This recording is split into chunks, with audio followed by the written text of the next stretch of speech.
traços e algumas expressões. Quando comemoro um gol, quando tenho frustrações, quando falo palavrão ou assovio de alegria, quando mordo um picolé ou discuto com a família. E cê já se perguntou a força das palavras e o que você semeia quando sua boca fala. Não fale pra murmurar, fale pra agradecer. Se não for pra edificar, é melhor cê nem dizer. Quando penso em murmurar, invejar, reclamar, permaneço em silêncio mesmo querendo falar. Minha boca quer cantar, minha boca quer gargalhar, minha boca quer gritar quando penso em me calar. Boca grande, minha boca grande, nossa boca grande, fecho minha boca grande. Me observa, quase tô distante, pra não abrir errado essa minha boca grande. Uau, que Deus. Olá pessoal, boa noite, graça e paz. Quase noite, né? Que bom que você está aqui conosco. Gostaria de saudar também as pessoas que estão nos acompanhando aí no nosso canal do YouTube, Família Missionária TV. Vamos dar sequência à nossa série de mensagens que estamos trabalhando durante estes domingos. Certamente o Senhor já começou a falar algo conosco desde a semana anterior, desde a semana passada. Você fez a tarefa que eu pedi na semana passada, entrar em contato pelo menos com 5 pessoas e perguntar a essas pessoas se você é alguém que fala demais. Se você recebeu o feedback desta pessoa dizendo que você fala demais, não fique chateado ou chateada com esta pessoa, pois os nossos verdadeiros amigos são pessoas que nos falam a verdade. Então nós não podemos buscar pessoas que amassageiam o nosso ego ou o nosso erro. Nós precisamos sempre buscar por alguém que nos diga a verdade, com a finalidade de sermos transformados, ouvirmos aquilo ali ao nosso respeito e então mudarmos mediante aquilo que nós estamos descobrindo sobre nós. Porque nós temos a facilidade de olhar o defeito das pessoas, mas nós temos a facilidade, de olhar o defeito das pessoas e a dificuldade de observar os nossos erros e encará-los. Mas nesta noite nós seguiremos com a nossa exposição e eu tenho certeza que o Senhor tem algo a mais para falar conosco. Olha, nós observamos na semana passada que o nosso futuro está relacionado com as nossas palavras. Você deseja saber onde você vai chegar? Observe as suas conversas, pois as suas conversas, elas são a orquestra para o seu futuro. Não tem como observar o nosso futuro sem reconhecer as nossas palavras, pois elas nos levarão para um futuro positivo ou negativo.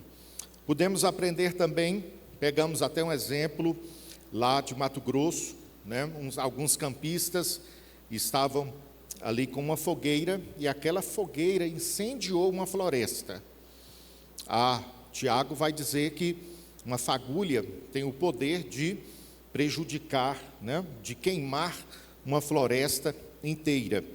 E nós refletimos no texto de Tiago, em que ele diz, ele deseja transmitir através do texto que as nossas palavras, elas têm força, como um cavalo selvagem. Por isso nós precisamos saber usar aquilo que nós falamos. E concluímos dizendo algo também de suma importância, que a minha palavra é o termômetro do meu coração. As minhas palavras revelam o que o meu coração carrega. Se você deseja saber o que você tem dentro de você, passe a observar as suas palavras. Aí nós concluímos na semana passada, e eu fiz vocês imaginarem esta cena de quando nós vamos ao médico, ele usa, esse abaixador de língua para avaliar como que está a sua saúde. E a proposta da nossa série é essa, é chegar aqui aos domingos e o Senhor colocar esse abaixador de língua e ver e revelar a você como está a sua língua. Mas não é para você continuar da mesma maneira, da mesma forma. É para que você reconheça e experimente a transformação. Eu lembro ainda a respeito de um dado curioso que eu trouxe para vocês. Se pegarmos tudo aquilo que nós falamos durante um ano, dá para a gente escrever 66 livros, com 800 páginas cada livro, e a letra destes livros, no plural, são miúdas, pequenas. Aí eu perguntei a vocês, se alguém ler estes livros, o que estas pessoas vão descobrir a seu respeito? E eu gostaria de fazer um contraponto nessa noite. Se as pessoas lerem estes livros, elas vão ver mais verdade ou mentira? Se as pessoas folhearem esses livros, de tudo aquilo, essa coletânea, de tudo aquilo que você fala durante um ano inteirinho, as pessoas vão ver uma narrativa que realmente é algo verídico ou uma mentira. Porque existem pessoas que fazem um recorte nessa área na sua vida e interpretam que isso não é espiritual. Porém, isso é mais espiritual do que nós imaginamos.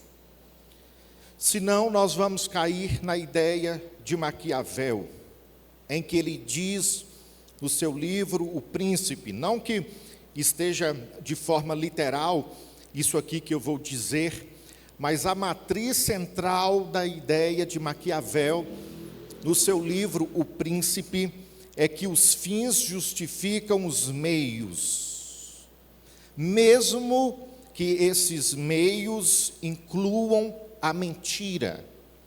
Esta é uma ideia de Maquiavel no seu livro O Príncipe. Só que quando nós olhamos para o pensamento bíblico, o pensamento da Bíblia, a Bíblia vai dizer que a verdade é inegociável. Os fins não justificam os meios. A nossa vida cristã não pode ser uma vida cristã em que nós justificamos os nossos erros e as nossas falhas. As nossas ações não podem ser mediante a ideia desse filósofo e historiador, Maquiavel, mas segundo a Bíblia, segundo a palavra do Senhor. E eu pego um texto que é a cereja da nossa exposição nesta noite, em que Paulo escreve aos Efésios, no capítulo 4, no versículo 25, em que ele diz: portanto, deixando a mentira, fale cada um a verdade com o seu próximo. Eu gostaria de chamar a sua atenção para essa conjunção. A conjunção, portanto, que está ligando o texto à instrução de não sermos como o gentio. Aqui nós temos uma conjunção. E Paulo, quando coloca essa conjunção, ele está fazendo o seu leitor voltar lá atrás, no versículo 17, em que ele diz o seguinte: assim eu lhes digo com a autoridade do Senhor, não vivam mais como os gentios, levados por pensamentos vazios e inúteis. Então, Efésios capítulo 4, versículo 25, o apóstolo Paulo está refutando a ideia de vida que os gentios levavam. Quem eram os gentios e como os gentios viviam? Naquela época, os gentios eram considerados o povo não judeu, o povo estrangeiro, que não tinham aliança com Deus. E hoje, quem são os gentios? Aquelas pessoas que não entregaram a sua vida a Jesus e que não têm uma aliança com Deus. Aquela pessoa que ainda não decidiu a sua vida por Jesus e ela vive a sua vida segundo o sistema do seu próprio egoísmo, da sua própria vontade, da carne, e não vive à luz do Evangelho, à luz do cristianismo e da vontade de Deus para a sua vida. Então nós lemos o apóstolo Paulo no versículo 17, trazendo um conselho muito importante: não vivam como aqueles que não têm compromisso com Deus, não vivam como aqueles que não têm aliança com Deus. Aí nós vemos o apóstolo Paulo colocando no versículo 25 a característica dos gentios. Os gentios são pessoas que deixam a sua vida ser levada pela mentira. Aí nós veremos, nos versículos 26 a 27, outra característica dos gentios. Os gentios têm como característica a violência. Em seguida, os gentios têm como característica a corrupção. Os gentios têm como característica as palavras podres. Os gentios têm como característica a amargura. Os gentios têm como característica a imoralidade sexual. Os gentios têm como característica a ganância. Os gentios têm como característica a embriaguez. Os gentios viviam pela ilusão de uma pseudo-liberdade, mas estavam presos ao pecado. Eram pessoas que pensavam que viviam livres, mas na verdade eles estavam algemados pelo pecado. E quando nós vivemos como os gentios, nós vivemos na ilusão de uma religião, mas nós não fomos transformados. É a ilusão que a religião produz no coração do ser humano.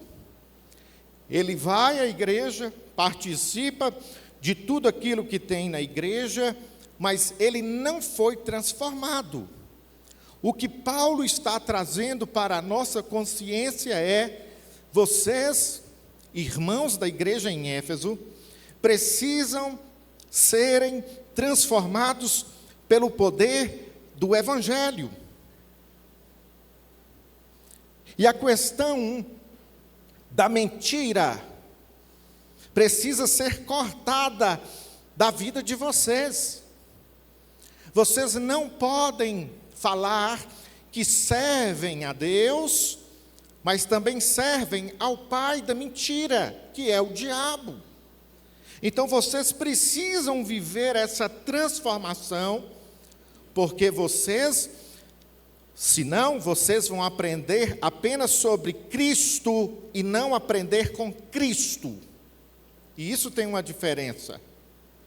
Aprender sobre Cristo é algo intelectual, acadêmico, acumulativo. Mas aprender com Cristo é algo discipulador e transformador.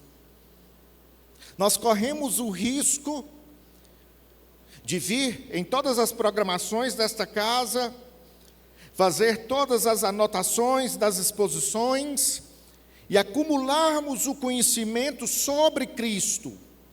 e não conhecermos e não aprendermos com Cristo. E qual que é o desejo dele para todos nós? Que venhamos a ser seus discípulos, homens e mulheres que sejam transformados por essa mensagem paulina, o qual ele diz que o velho homem já morreu e agora Cristo vive em mim. Só que as minhas palavras vão revelar se realmente Cristo vive ou não vive em mim. Observe bem o que ele diz ainda. Observe bem o que ele diz ainda em Efésios 4, 20 e 21. Mas não foi assim que aprendestes a Cristo, se é que, de fato, o tendes ouvido e nele fostes instruídos, segundo a verdade em Jesus. Nós estamos aqui sendo instruídos por Jesus. Nós estamos aqui sendo instruídos pelo poder desta palavra. Aí no versículo 22 ele vai dizer: livrem-se de sua antiga natureza e de seu velho modo de viver. Vocês precisam viver livres da velha natureza, livres do velho homem. Mas qual que é a nossa velha natureza? A nossa velha natureza entra na paralela das características dos gentios. Por exemplo, o conselho que Paulo está dando à igreja em Éfeso é: a velha natureza de vocês era mentira, assim como os gentios têm como característica a mentira.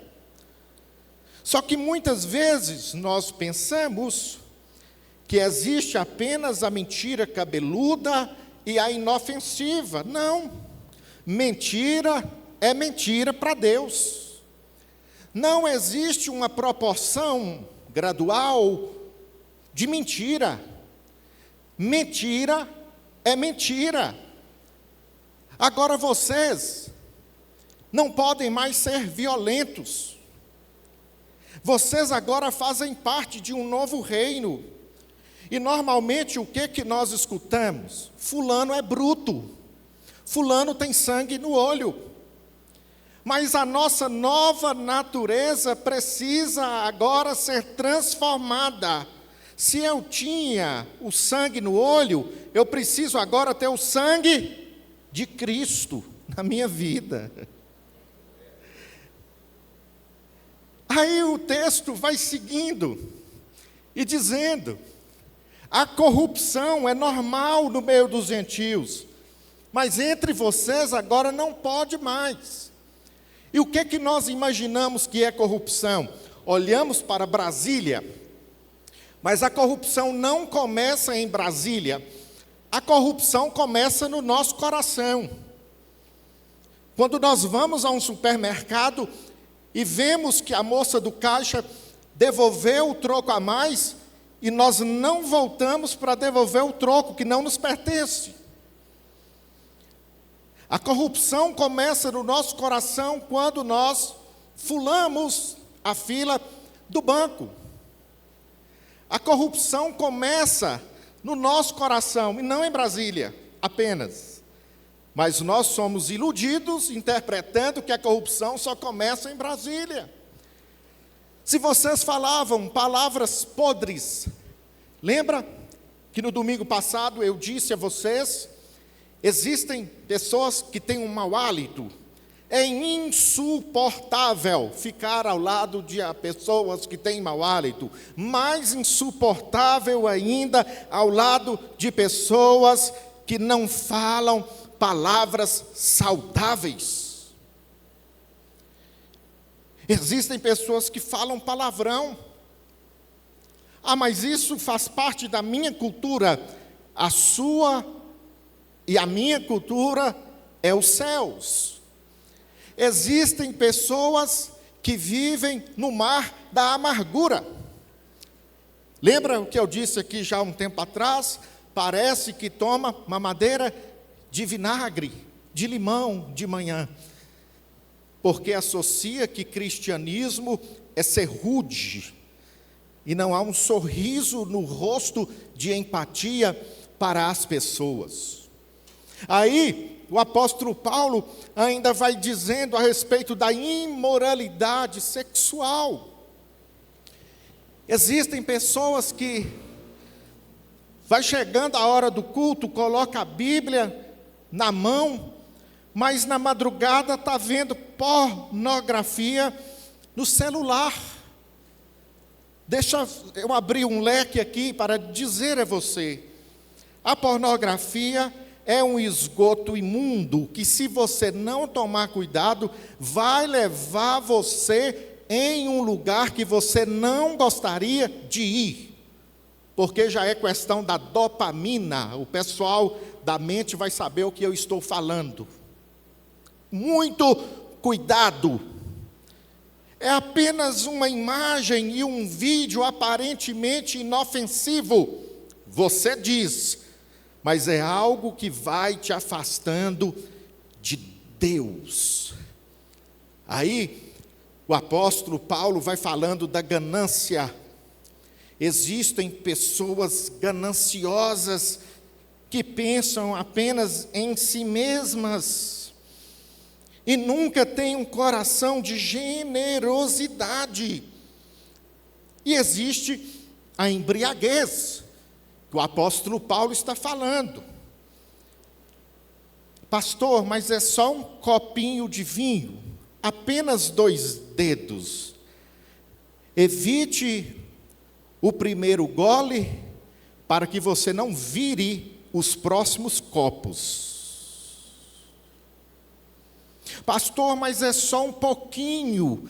Evite o primeiro gole para que você não vire os próximos copos.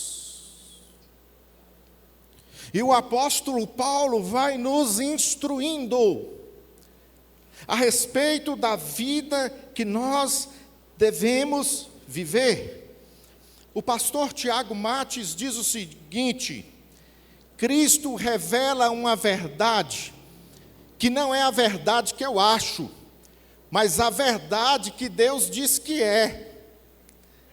Existem muitas pessoas cheias de si, existem muitas pessoas cheias da sua verdade, mas não é a verdade individual e pessoal, a verdade de Deus. A verdade de Deus não é a partir do seu ponto de vista, mas é a partir do ponto de vista dos céus. Então nós não podemos seguir a nossa verdade, mas nós precisamos seguir a verdade de Deus. Não é a sua verdade, mas é a verdade de Deus. Se nós desejamos viver essa vida cristã, que realmente seja algo exemplar nessa cidade, para este povo, nós precisamos viver a verdade de Deus. Na minha verdade, eu posso ouvir e colocar músicas seculares no story do meu Instagram, mas na verdade de Deus, isso não edifica a sua vida. Na minha verdade, eu posso agir de qualquer maneira no meu namoro, mas na verdade de Deus, não. É distinto a minha verdade da verdade de Deus.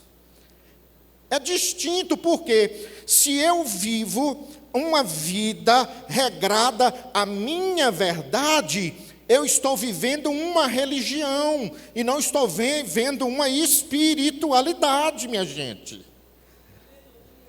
Eu estou apenas fazendo parte de uma denominação, mas eu ainda não estou fazendo parte dos céus. Então não aceite a sua verdade, aceite a verdade dos céus.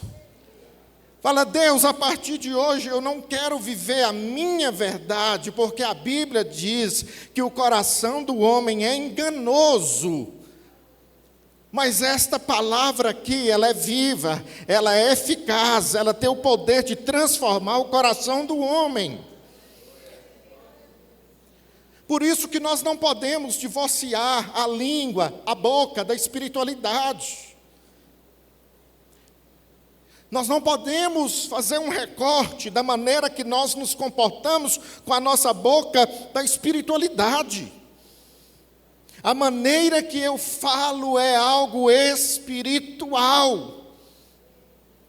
Uma curiosidade: vocês lembram desse dito popular: a mentira tem pernas curtas? Este autor, Mário Prata, neste livrinho, Mas Será o Benedito, ele traz esses ditos, esses provérbios, essas expressões populares. E ele trouxe uma curiosidade sobre este ditado popular, sobre essa expressão popular: mentira tem pernas curtas. Lá na França, tinha um homem chamado Henri Lautrec, e este homem chegava num bar e começava a contar histórias, inventar histórias, começava a contar mentiras. E ele era um artista, e ele fazia as suas artes, na verdade, plagiando as outras artes de outros artistas. Aí eles descobriram: gente, Henri é fake news, Henri é mentiroso. E por causa da sua estatura, aí então, lá na França, começaram a dizer: a mentira tem pernas curtas. O que ele recebeu? A identidade da mentira. A mentira virou a sua identidade. Será que a mentira também não tem virado a sua identidade? Será que quando as pessoas olham para você, será que elas veem em você uma pessoa que fala a verdade ou que fala a mentira? Só que esse ditado, essa expressão popular, não veio apenas da França, ela também veio da Bíblia. Porque olha o que a Bíblia fala em Provérbios 12, 19. Os lábios que falam a verdade permanecem para sempre, mas a mentira tem vida curta. A Bíblia que diz: a mentira tem vida curta. Não adianta viver na mentira, porque a verdade vem à baila. Permita-me trabalhar com vocês 3 razões para falarmos a verdade. Quais são as razões para falarmos a verdade? A primeira delas: Deus odeia a mentira. Se Deus odeia a mentira, logo eu também preciso odiá-la. Olha o que diz Provérbios 12, 22. Os lábios mentirosos são detestáveis para o Senhor, mas os que dizem a verdade lhe trazem alegria. Observe o destaque que eu fiz no texto. Os lábios mentirosos são detestáveis para o Senhor. Tem tradução bíblica que vai dizer assim: o Senhor odeia os lábios que mentem. Mas, pastor, é apenas uma mentirinha. Eu estou dando uma pincelada na mentira. Eu não estou inventando a história. Eu só estou distorcendo um pouco a história. Note o que Martinho Lutero diz: O diabo não possui outra arte senão mentir. E sua primeira mentira no Éden encheu o mundo de morte. O diabo não inventou uma história. O diabo pincelou a palavra do Senhor e distorceu o que o Senhor tinha falado. Aí nós nos apegamos dentro de uma ideia farisaica e religiosa que nós estamos apenas contando uma meia mentira. Mas por que Deus odeia a mentira? Deus odeia a mentira porque Satanás, transvestido de serpente, lá em Gênesis no capítulo 3, conta, distorce a palavra do Senhor, e através dessa mentirinha, o mundo sofreu. O mundo passou a usufruir da morte e do afastamento de Deus. O homem saiu do jardim do Éden e foi para longe de Deus. O homem que era para viver a vida experimentou a morte. Se Deus odeia a mentira, logo eu também preciso odiar a mentira. Aí por que muitas vezes nós ouvimos este texto bíblico e às vezes nós não entendemos, porque ele é o pai? Quem inaugurou a mentira? O diabo, minha gente. Nós vemos isso lá em Gênesis capítulo 3. O diabo inaugura a mentira no Éden, e a Bíblia diz: pois são filhos de seu pai, o diabo, e gostam de fazer as coisas perversas que ele deseja. Ele foi assassino desde o princípio, sempre odiou a verdade, pois não há verdade alguma nele. Quando ele mente, age de acordo com seu caráter, pois é mentiroso e pai da mentira. Então Deus odeia a mentira. Então nós também precisamos odiar a mentira. Em segundo, a mentira é destrutiva. A mentira destrói. Olha o que o texto bíblico diz em Provérbios, capítulo 11, versículo 3. A integridade dos justos os guia, mas a falsidade dos infiéis os destrói. Deixa eu lembrar de dois fatos nesta noite com vocês. O fato de Jacó. Jacó chega para o seu pai Isaque e mente, dizendo que era Esaú. Ele passa a ter o direito da primogenitura, mas ele teve que sair fugido de casa, porque o seu irmão queria matá-lo. Então ele sai, ele foge de casa, e Jacó deixa de viver anos e anos da presença da sua família. Olha o que a mentira faz conosco. A mentira nos tira de ambientes que nós gostaríamos de estar e precisaríamos de estar. Jacó, então, quando ele volta para fazer o reparo daquele erro, daquela mentira de anos atrás, ele já não tinha mais a sua mãe viva. A Bíblia não mostra nenhum fato de mentira que a pessoa termine bem. Eu vou repetir. A Bíblia não mostra nenhum fato de mentira que a pessoa termine bem. Depois de Jacó, nós temos outro personagem.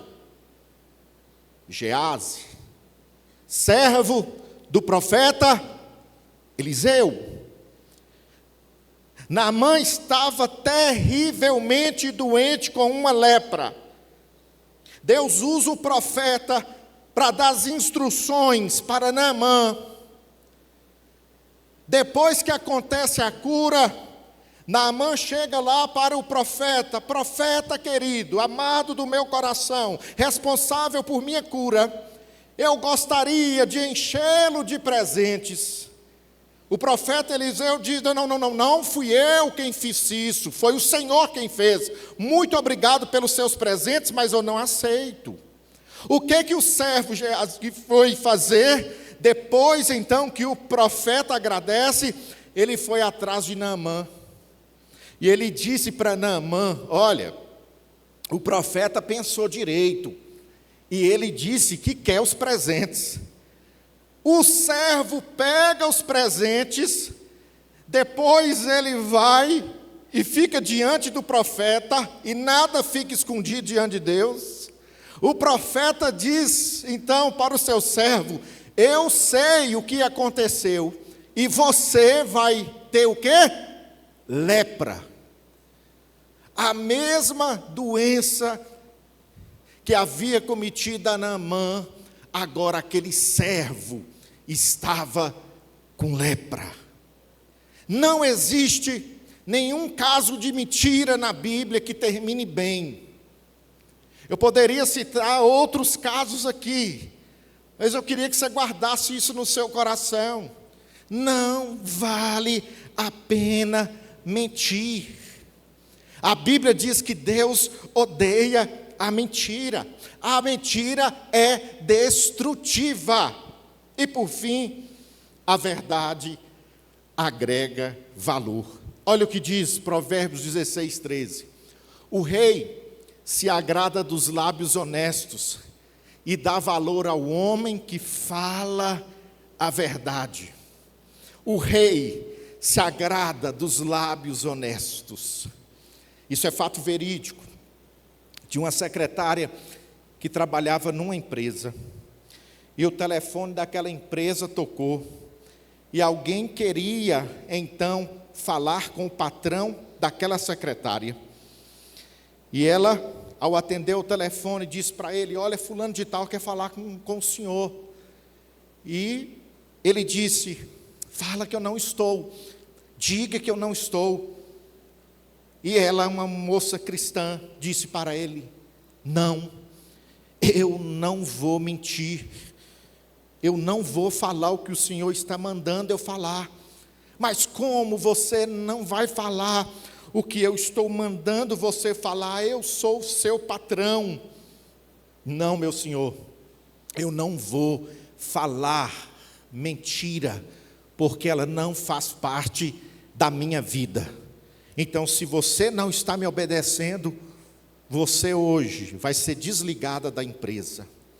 Aquela moça assustada, chorosa, por ter perdido o seu emprego, mas com a cabeça erguida, ela volta para a sua casa. Falar a verdade pode custar algo para você, mas tem valor eterno. Deixa eu dizer novamente para você: falar a verdade pode custar algo para você, mas tem valor eterno. Depois de alguns meses, aquela mesma empresa estava com uma nova frente de trabalho e precisava de alguém de confiança. Qual foi a primeira pessoa que veio na cabeça daquele chefe? Aquela menina que foi dispensada. E o chefe ligou para aquela moça dizendo: olha, me perdoe, eu sei que eu errei, eu vou pagar você não sei quantas vezes mais do que você recebia, mas na minha empresa eu preciso de alguém de confiança, e você me mostrou que você é alguém de confiança. Aquela moça perdoou aquele patrão, ela voltou para a empresa com outro salário diferente daquele que ela ganhava, e ela honrou o nome do seu Deus. Tem pessoas que mentem na empresa, tem pessoas que mentem no lugar que trabalha, tem pessoas que mentem nas negociações. Existem pessoas que, para poder sobressair em alguma circunstância, ou não perder algo, ou pensa que vai perder algo, ela mente. E esta pessoa pensa que isso não tem nada a ver. A nossa boca e a nossa língua é algo espiritual. Talvez vá te custar perder um emprego. Talvez vá custar uma amizade. Talvez vá custar relacionamentos. Mas você precisa manter-se íntegro e íntegra. É a segunda semana desta série. Quantas coisas nós estamos aprendendo. Parece aquela classe de menino, em que a professora ensina o menino que na vida cristã Deus odeia mentira. Parece classe de menino, Josi, mas existem muitas pessoas nessa audiência que ainda mantêm o defeito e a imoral prática de mentira. E Deus está nos levantando neste tempo, para que venhamos aprumar o nosso coração com o coração dEle, para que realmente sejamos homens e mulheres dos céus, para que a minha verdade não sobressaia a verdade de Deus, para que a verdade de Deus sempre venha sobressair aquilo que eu penso que é o correto, mas a Bíblia diz que é errado, e eu devo então ouvir e seguir o que a palavra de Deus diz. Porque, minha gente, deixa eu falar com vocês de amigo para amigo, se nós não vivermos isso, eu vou até aqui embaixo, esquenta os dedos aí, Zé, esquenta os dedos aí, a língua não, os dedos. Deixa eu te falar uma coisa, se nós não vivermos isso, você está perdendo tempo aqui dentro. Vai para as festas danadas do inferno, vai aproveitar o que a sua carne quer, vai, porque se você estiver aqui dentro com a vida de fachada, é perca de tempo sua. Você deixou de aproveitar o que a sua carne sempre quis, porque para o céu não vai subir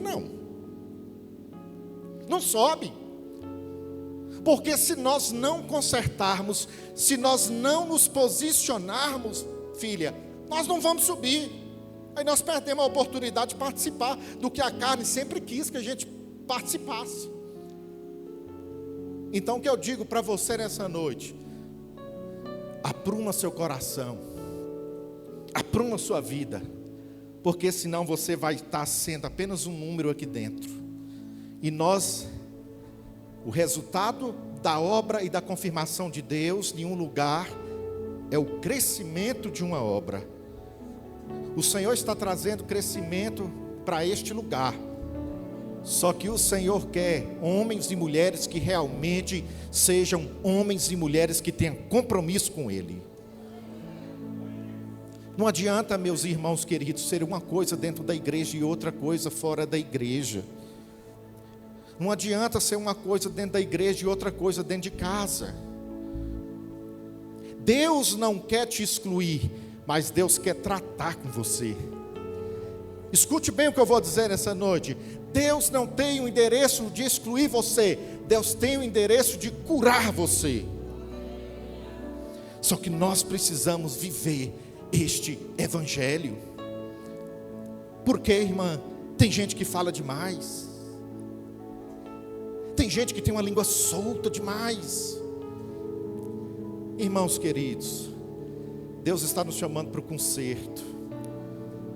Eu sei que estas semanas não vão ser semanas que vocês vão pular nas caixas com glória a Deus e aleluia. Eu sei que não vai ser, mas Deus está lá com o ferrinho de dentista dele, que Ele é especialista, nos mostrando onde nós precisamos consertar. Porque se nós não tomarmos cuidado, a nossa língua vai nos levar para o inferno.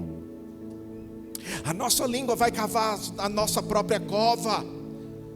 Mas eu gostaria de fechar ainda com este texto bíblico.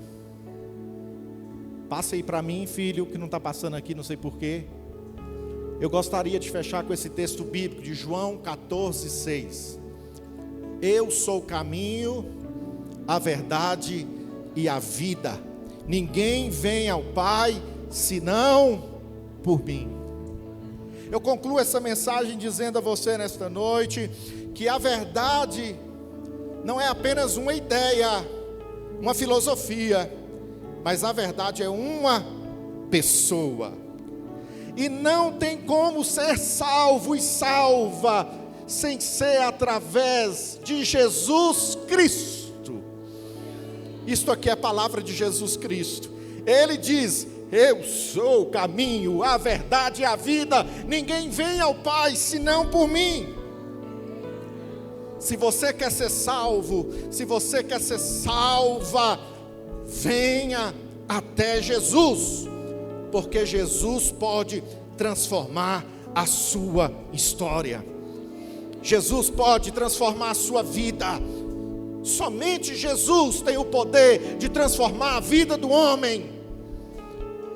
Você não salva a sua vida, a sua moralidade não salva a sua vida, mas existe um Senhor que morreu por nós na cruz do Calvário, mas ressuscitou ao terceiro dia, e vivo Ele está à direita de Deus Pai, para que você tenha salvação, salvação na sua vida, salvação na sua casa, salvação na sua família, salvação. E se você precisa consertar, conserte enquanto há tempo, porque nós não sabemos o dia de amanhã. E eu estou sendo uma voz dos céus aqui nesta noite. Se você precisa consertar, conserte enquanto há tempo, porque nós não conhecemos o dia de amanhã. Oh, aleluia! As forças da nossa boca, da nossa palavra, e abandone a mentira. Vocês sabem que eu não sou disso, mas hoje eu vou fazer. Vira para esta pessoa que está aí do seu lado. Vira para essa pessoa. Vira. E fala para ela: abandone a mentira.